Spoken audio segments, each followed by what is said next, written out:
Bienvenue pour ce numéro Gros Plan. Nous allons parler de la situation économique et politique en République démocratique du Congo.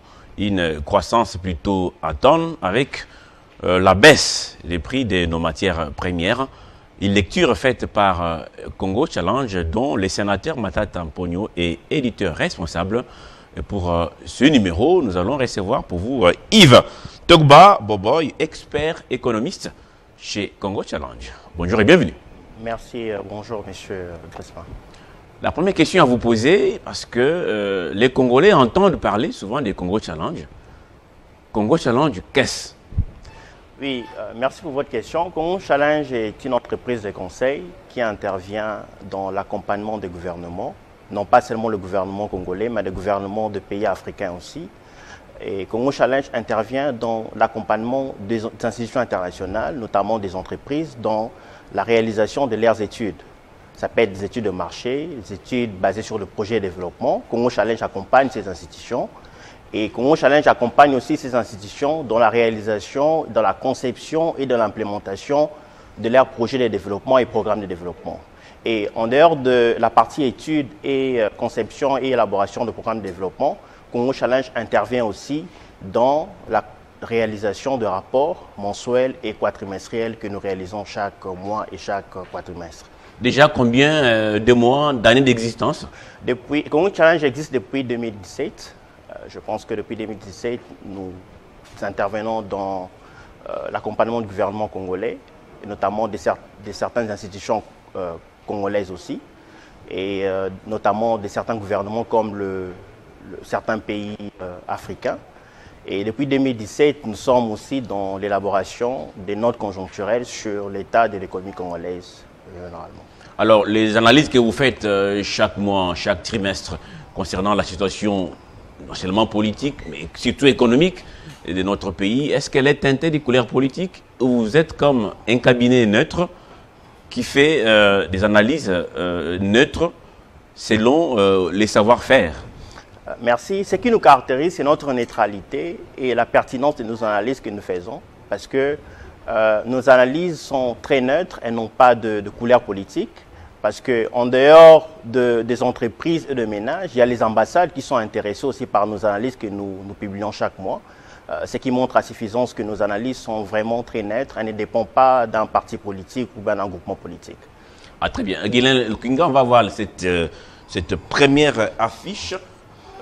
Voilà, ça c'est paru en décembre. En décembre. Évolution de la situation économique et politique vers le bas, une croissance atone, l'exclusion du cacao et du café congolais du marché européen, un repli compte tenu des cours du cuivre.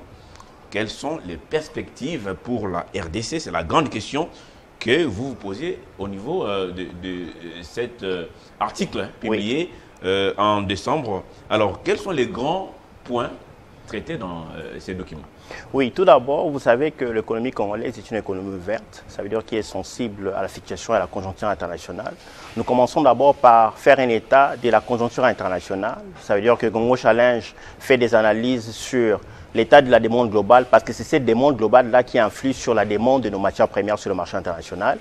Et également, on s'intéresse au marché financier sur le plan international pour comprendre les décisions des investisseurs sur le plan international. Et on s'intéresse aussi au marché de produits de base, le cuivre, le cobalt, notamment l'or sur le marché international. Et enfin, on s'intéresse aussi au marché d'échange international, notamment dans le principales monnaies sur le marché international telles que l'euro, les dollars, la monnaie japonaise et la monnaie chinoise. Voilà ce que enfin, on discute aussi de perspectives du commerce international, parce que si les tendances sont bonnes sur le plan international en termes de commerce, il y aura aussi de bonnes perspectives en RDC en termes de demande de matières premières. Voilà pourquoi tout d'abord on s'intéresse à l'aspect international et après on fait un état de lieu sur l'état de l'économie congolaise, la conjoncture nationale, et après on discute de perspectives politiques. Pourquoi la politique? C'est parce que, vous savez, en économie, il est démontré que l'incertitude politique a des effets sur l'activité économique, a des effets négatifs sur l'activité économique. C'est pourquoi est-ce que pendant le mois, on identifie les faits marquants, les faits politiques marquants du mois, et on essaie d'analyser les incidences de ces faits-là sur l'activité économique congolaise. Voilà un peu le gros de ce qu'on fait dans chaque rapport mensuel que nous publions. Le monde est comme aujourd'hui un village, hein, tout est interconnecté. Avant d'aborder ce qui s'est fait au niveau interne en RDC, est-ce que vous avez l'idée sur ce qui s'est passé dans le monde? Comment les marchés mondiaux s'est comporté? Oui. Pour ces mois de décembre, tout d'abord, on s'intéresse à la demande globale. On a constaté que la croissance sur le plan mondial est modérée. Et il y a de bonnes perspectives en termes d'inflation parce que l'inflation s'est décélérée dans presque tout le pays, dans le pays développé, dans le pays émergent et dans certains pays en voie de développement. C'est lié à quoi ça? Tout d'abord, il y a des discussions sur le facteur qui ont causé l'inflation dans le pays développé, dans le pays émergent sur le plan international. Mais tout d'abord, c'est que parmi les éléments qu'on soulève sur le plan international, il y a la crise liée à la chaîne d'approvisionnement après Covid, parce que nous savons qu'après Covid, il y a eu beaucoup de confinements. Ces confinements ont eu un impact sur la chaîne d'approvisionnement sur le plan international. Et il y a aussi la guerre en Ukraine qui a affecté le marché de produits pétroliers, notamment certains produits agricoles sur le plan international. Et ces situations ont eu des implications sur l'inflation au niveau mondial. Et en RDC, ça a aussi des implications sur l'inflation importée. C'est pourquoi est-ce qu'on s'intéresse à ces genres de dynamiques sur le plan international. Et aussi, on a constaté en termes de marché d'échange sur le plan international que le dollar s'est apprécié par rapport à toutes les monnaies de base sur le marché international, par rapport à l'euro, par rapport à la monnaie chinoise, par rapport à la monnaie japonaise. Et on a constaté aussi sur le marché de produits de base une baisse continue de cours de cuivre, ce qui a des répercussions aussi sur l'activité économique en RDC. Et on a constaté aussi que le cours de cuivre sont restés figés entre septembre 2024 et décembre 2024. Et on a constaté aussi une baisse de cours de l'or. Pourquoi? Parce qu'il y a une certaine appréciation du dollar sur tout le marché, sur le marché d'échange international. Et enfin, on a constaté qu'il y a eu appréciation du dollar sur le marché international. C'est ce qui s'est passé sur le plan international. Alors, très bien. Alors, maintenant, rentrons chez nous. Concernant ces mensuels, oui. ces Congo Challenge Paris, le mois dernier, en décembre, oui. Quels sont les faits marquants, d'abord politiques, économiques, mis en lumière dans ces documents? Là, on parle du contenu. Oui, d'abord politique, d'abord économique, d'abord. Parce qu'après, on va analyser les implications politiques sur la dynamique économique. D'abord, les effets économiques. Ce qu'on a constaté le long du mois de décembre, c'est qu'il y a eu une décélération de l'inflation. L'inflation, si vous comparez l'inflation en décembre 2023, l'inflation a été à 23%, mais en décembre 2024, l'inflation est à 11,6%. Donc ça s'est amélioré. Il y a une amélioration de l'inflation, comme bonne nouvelle. Et si ça, je parle de l'inflation en glissement annuel. Et il y a aussi, sur toutes les mesures de l'inflation, il y a eu une diminution de l'inflation. Mais tout ce qu'on a constaté, c'est que, d'après les prévisions de Congo Challenge, on a constaté qu'il y a eu dépréciation du franc congolais, une légère dépréciation du franc congolais par rapport au dollar sur tous les marchés, sur le marché interbancaire, notamment sur le marché parallèle. Il y a eu dépréciation du franc congolais. Et ce qu'on a constaté aussi, c'est que en termes de finances publiques, le déficit s'est accru. C'est qu'il y a eu beaucoup de dépenses publiques par rapport aux recettes collectées par l'État. Et nous sommes allés plus loin pour analyser la pertinence de ces dépenses-là. Ce qu'on constate en RDC, c'est que la taille du gouvernement a une influence négative sur la répartition des dépenses en RDC. Les dépenses en capital en décembre n'ont représenté que 12%. Donc la réduction du train de vie qu'on chante souvent, on a du mal à l'appliquer. Oui, on a du mal à l'appliquer et on peut analyser la pertinence même de nos dépenses mensuellement. En décembre, on peut constater que les dépenses en capital ne représentent que 12%, tandis que les dépenses en termes de rémunération, en termes de frais de fonctionnement et en termes de subventions représentent 87%, ce qui remet en doute les orientations de long terme du pays en termes d'investissement en infrastructure et sur le service essentiel du pays. Mais qu'est-ce qu'on aurait pu faire? Est-ce qu'il y a des pistes? Quand vous avez un tel problème, c'est quand même gravissime qu'on dépense autant alors qu'il fallait investir. Qu'est-ce que le gouvernement devait faire pour éviter ces tableaux sombres? Oui, il y a une théorie économique pertinente. En économie, quand on discute de la notion de la croissance, d'abord, il y a une notion qui s'invite, la notion de la convergence. Comment un État quitte un état de revenu faible pour aller vers un état de revenu élevé, pour aller revenu intermédiaire d'abord, et pour shifter vers des revenus élevés.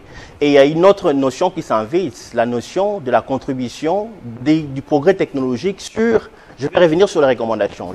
Je vais d'abord discuter de la théorie économique et une contribution du progrès technologique sur la croissance. Et il y a une autre notion qui s'invite, c'est la notion de l'imitation et de l'innovation. Ça veut dire quoi? Les pays qui sont proches de la frontière technologique doivent innover pour créer de la croissance. Mais les pays qui sont éloignés, très pauvres comme les nôtres, doivent imiter. On imite quoi? On imite les bonnes pratiques. Par exemple, en termes de la taille du gouvernement, il n'est pas essentiel, dans un premier stade de développement, d'avoir une taille de gouvernement aussi robuste comme le nôtre. Ça veut dire quoi? En RDC, si vous analysez ce qui s'est passé en décembre, il y a au moins 12% de dépenses en capital, comparé à 87% des dépenses de frais de fonctionnement, des rémunérations et de subventions. Ça veut dire que c'est important pour nous de réfléchir sur la taille du gouvernement et cette relation en lien avec l'état de notre développement actuel. Donc on ne fait pas des efforts à tous les niveaux, il n'y a pas la résilience, on dépense alors qu'on n'en a pas assez. On n'en a pas assez et puis ce qu'on constate également, ça on l'a constaté dans le mois passé, il y a la création des institutions auxiliaires à chaque fois, ce qui impacte sur les niveaux de dépenses en termes de rémunération et de frais de fonctionnement, ce qui réduit en réalité les dépenses en capital qu'aurait dû réaliser l'État si la taille des gouvernements était réduite. Alors souvent, il y a cette théorie, notre pays est un scandale géologique, ce qui est vrai.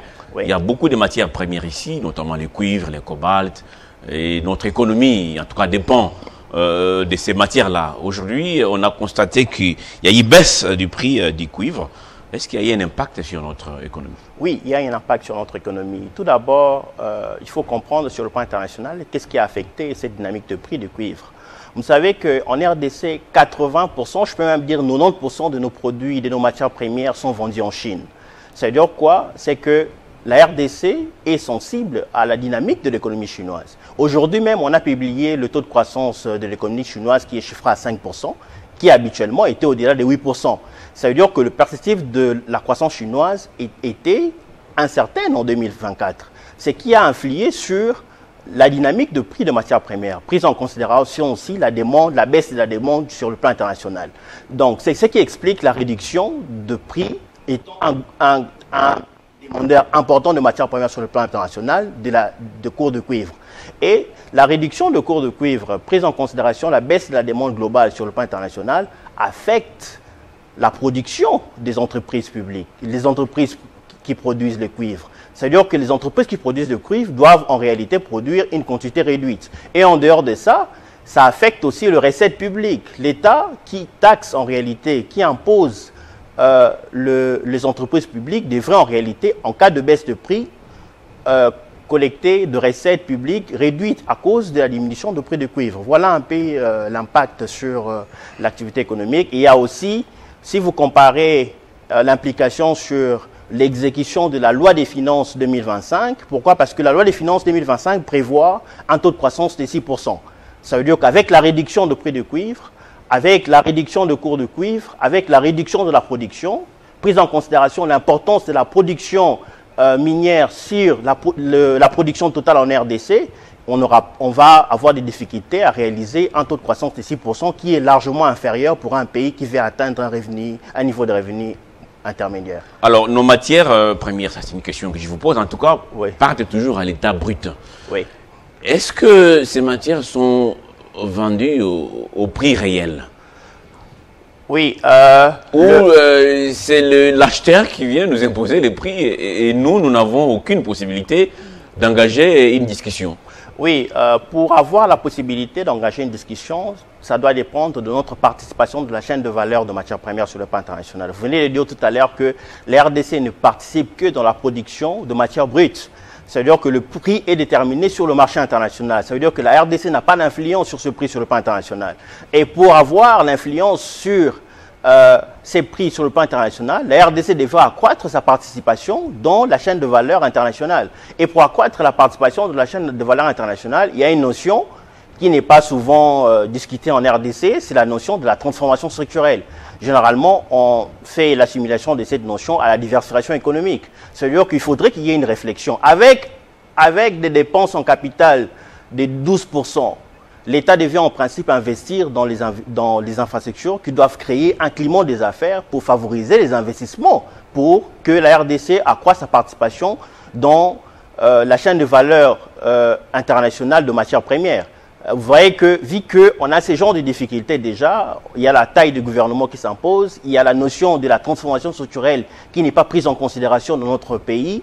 Ça montre à suffisance que la RDC restera exportateur de matières premières brutes et non pas... Alors, tout ceci est aussi lié à la politique mise en place. Oui, cette fois-ci, on revient sur la situation politique. Oui. Quels sont les faits marquants en décembre 2024? Oui, en décembre 2024, on a sélectionné 2 faits politiques. Le premier fait, c'est le discours du chef de l'État sur l'état de la nation. Nous avons vu que le président de la République a discuté de la situation socio-économique de l'État. Il a discuté de la situation sécuritaire et politique même du gouvernement, du pays. Et on a aussi observé le long du mois l'échec du sommet de Luanda. Et vous savez que ces 2 faits simplement, et notamment les promesses qu'a fait le chef de l'État, a des répercussions sur la trajectoire de notre pays, la trajectoire économique de notre pays. Je donne un exemple. Vous savez que si vous êtes un investisseur, si vous voulez venir investir en RDC, vous cherchez sur Internet, les premières informations qui s'apparaissent à vous, c'est des informations sur la situation sécuritaire du pays. Vous allez voir que ces faits économiques, l'échec même de l'accord de Luanda a des répercussions sur l'investissement.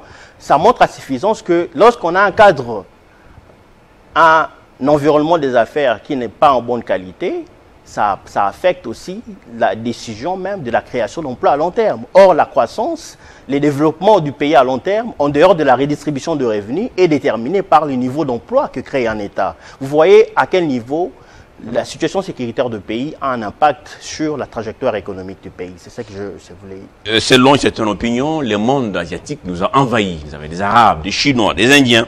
Depuis l'avènement du président Tshisekedi, il y a un boom immobilier à Kinshasa et parfois même des terrains scolaires sont spoliés pour céder aux Indiens, aux Libanais et tout. Est-ce qu'on peut appeler ça investissement? Comment est-ce que vous définissez tout ça au niveau des Congo Challenge? Oui, vous savez, l'autre fois, nous avons suivi le ministre du Commerce qui a dit que ce n'est pas à l'État d'aller vers les investisseurs. L'État s'arrête à la création des zones économiques spécialisées. Mais nous, à Congo Challenge, on a un autre point de vue. Parce que nous sommes au premier stade du développement. Ce que nous devons imiter, c'est quoi? Nous devons imiter, premièrement, avoir un cadre macroéconomique qui est stable. Vous savez, lorsque vous avez un cadre macroéconomique qui est stable, les investisseurs et les ménages peuvent formuler leurs anticipations sans crainte. Et si le cadre macroéconomique n'est pas stable, ça peut créer des concepts comme la dollarisation et les autres concepts. Et en dehors de ça, il faudrait avoir un environnement des affaires de bonne qualité.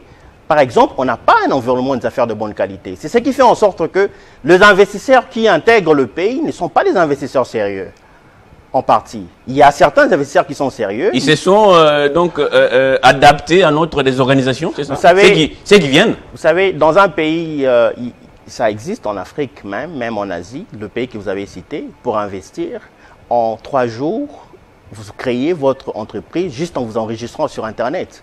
Ça montre à quel niveau le pays accueille est favorable, ou le climat des affaires est favorable aux investisseurs. Mais ici, chez nous, pour venir investir, vous savez comment on investit en RDC? Vous devez avoir des contacts pour investir. Vous savez, tout cela montre... Et des contacts informels. Informels. Tout cela montre que, vu qu'on n'a pas formalisé les procédures essentielles pour investir en RDC, tout cela montre que l'environnement des affaires n'est pas propice pour favoriser l'investissement, ce qui contraint même l'idée de la création d'emplois dans un État. Notre cacao, je reviens un peu parce que là on a parlé politique, notre cacao et notre café ont été exclus du marché européen. D'abord, pourquoi cette mesure?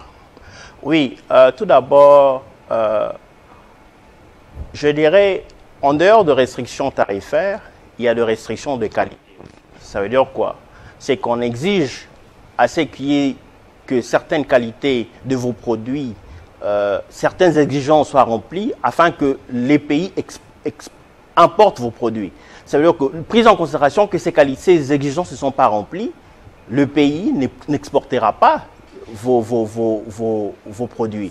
Il y a ces exigences de qualité qui ont impacté sur la décision de l'Union européenne. Donc notre café n'est pas de bonne qualité? Non, le café peut être de bonne qualité, mais il y a des exigences non tarifaires qu'il faut respecter. Et lorsque ces exigences ne sont pas respectées au niveau national, ça impacte sur les niveaux d'exportation de nos produits agricoles. Et ça va encore retarder notre croissance? Certainement, parce que ça va impacter les entreprises qui produisent le produit agricole. Parce que ces entreprises sont censées trouver de la demande de leurs produits pour croître sur le marché international. Alors aujourd'hui, j'aimerais bien que vous puissiez me dire comment est-ce que vous voyez les perspectives économiques, parce que là nous sommes déjà en 2025, bientôt là, à la fin du mois, vous aurez un autre numéro du Congo Challenge. Comment vous voyez les perspectives économiques pour la RDC en 2025 selon ces rapports de décembre? Oui, selon le rapport de décembre, c'est que d'abord on constate que la croissance reste atone. Vous voyez même la loi des finances prévoit une croissance de 6%, parce qu'en principe, pour une économie qui cherche à atteindre le niveau des revenus intermédiaires, la croissance doit être à plus de 10% en RDC. Ça veut dire que la croissance est inférieure par rapport au niveau requis si les réformes essentielles, structurelles étaient implémentées dans notre pays. Ça, c'est du point de vue de la croissance. Mais en dehors de la croissance, il y a quand même une bonne nouvelle, mais à une condition. Si la rigueur budgétaire est maintenue en 2025, c'est-à-dire la discipline budgétaire, si elle est maintenue en 2025, on peut observer une décélération de prix. Parce qu'en RDC, vous savez, l'élément qui affecte la dynamique de prix, ça n'a rien à voir avec l'inflation importée. C'est les désordres qu'on observe du point de vue de la finance publique. Si la rigueur budgétaire est maintenue, qu'on a observé depuis juin 2024 jusqu'en décembre 2024, si cette rigueur est augmentée et maintenue, on peut observer une réduction de prix de 8% à 9%. Et également, Congo Challenge, dans ses prévisions, prévoit une certaine dépréciation un peu légère du franc congolais en 2025. Est-ce qu'il y a un cadre de collaboration entre Congo Challenge? Vous l'avez dit, vous êtes un cabinet sérieux, neutre, qui ne porte pas des colères politiques. Vous dites ce que vous voyez et ce que vous pensez. Vous apportez même des pistes et des solutions. Est-ce qu'il y a une collaboration entre votre cabinet, ceux qui nous gouvernent, peut-être à tous les niveaux? Oui, je dirais que de par le passé, notamment dans ces gouvernements, le gouvernement passé, on a réalisé des études pour le gouvernement, pas de façon directe avec le ministère et de façon indirecte avec le ministère au travers des institutions internationales. On a réalisé des études pour le gouvernement. Et aussi, pour cette année, nous sommes aussi dans la démarche de réaliser une étude pour une institution de gouvernement. Ça veut dire quoi? S'il y a de marchés disponibles, Congo Challenge postule de façon indépendante et gagne le marché pour réaliser des études. Tout dépend du niveau de confiance qu'on fait à Congo Challenge pour réaliser les études. Et nous sommes neutres, nous ne portons pas de couleur politique. Et nous sommes neutres pour réaliser des études, pour accompagner le gouvernement, tant congolais que les institutions internationales qui sont présentes en RDC. Dans votre conclusion, ces documents en tout cas, parce que vous parlez d'une discipline qui a accompagné les 6 derniers mois de décembre, ça doit continuer, mais il faudra qu'il y ait plutôt une stabilité durable du cadre macroéconomique qui est essentielle pour contenir les anticipations et restaurer la confiance des investisseurs. Si ça continue, vous pensez que nous pouvons avoir désormais dans ces pays des investisseurs sérieux, pas ceux qui entrent par la fenêtre et qui ont des contacts, comme vous le dites, les contacts informels qui leur permettent de faire tout et n'importe quoi? Oui, tout d'abord, le cadre macroéconomique est vraiment important parce que c'est au travers le cadre macroéconomique que les agents économiques formulent les anticipations. Si jamais le cadre est instable avec des niveaux d'inflation élevés, avec l'instabilité accrue de la dynamique du taux d'échange, ça affecte aussi la décision des entreprises pour investir, notamment des ménages pour épargner leur argent et pour consommer. et prise en considération, même la pertinence même de la question de la dollarisation en RDC. Mais pour les questions d'investissement en RDC, vous savez, aujourd'hui, dans le numéro passé de notre mensuel, nous avons parlé de la déclaration du ministre qui a dit que, d'un ministre en RDC, qui a dit que les investissements, les réformes en termes d'amélioration du climat des affaires se situent à 21% en RDC.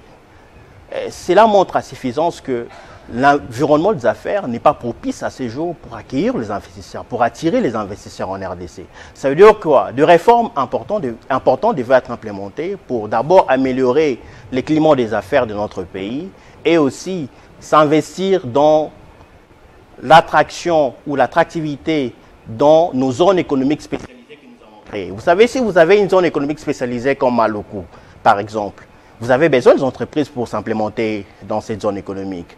Le problème de l'État à ces jours, c'est l'État plein air aujourd'hui, c'est qu'on dit en anglais. Ça veut dire que c'est l'État organisateur. Ça veut dire quoi? C'est aussi la responsabilité de l'État, en dehors de la création des zones économiques spécialisées, pour aller vers les investisseurs, pour que ces investisseurs soient convaincus avec des plans de pipeline réels, pour que ces investisseurs intègrent notre marché. Ce sont des éléments sur lesquels le gouvernement congolais devrait s'étaler pour essayer d'améliorer le climat des affaires et aller vers les vrais investisseurs pour que ces investisseurs intègrent le marché congolais. Très bonne piste de solution en tout cas, merci. Merci à vous Yves Togba Boboy, vous êtes expert économiste chez Congo Challenge. Alors pour ceux qui nous suivent, ceux qui voudraient bien se procurer ces documents tous les mois, comment ils font? Oui, ce qu'ils peuvent faire, c'est aller sur notre site internet congochallenge.cd.